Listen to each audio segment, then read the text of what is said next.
ndigal li mercredi bu soobee yàlla 20h ba 20h10 soo amee benn sax mën nga toog fi nga toog yaag sa njaboot naan nii.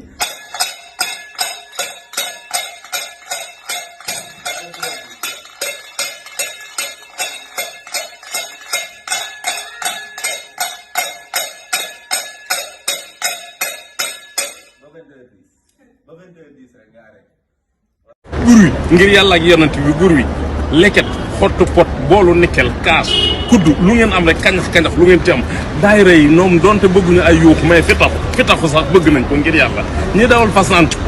maanaam buri lu leen di bur wi rek ñi nga xam ne bu ñu toggee seen cin dañuy xooñ bu baax xooñ kañax boobu sax soxla ngir yàlla siffle bëgg nañ ko mbiib bëgg nañ ko ay tàccu ay pes lépp. Sonko nee na mercredi 20h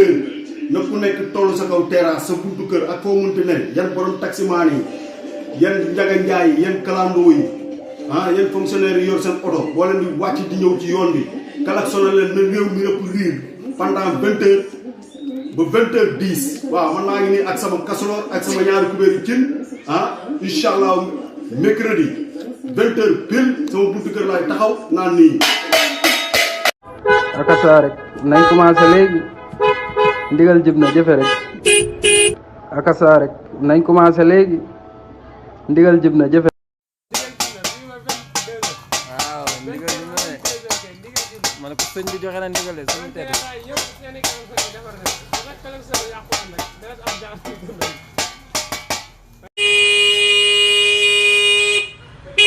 ci ndigal ba 20h inshallah.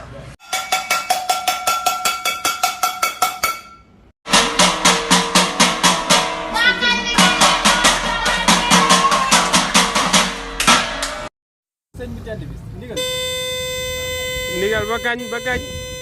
ba 22h kay 20h ba 22h amut bàyyi ko dama ko bàyyi ma fanaan ni sax ku tedd kay joxe ndigal ku tedd ki sëriñu gaay moo joxe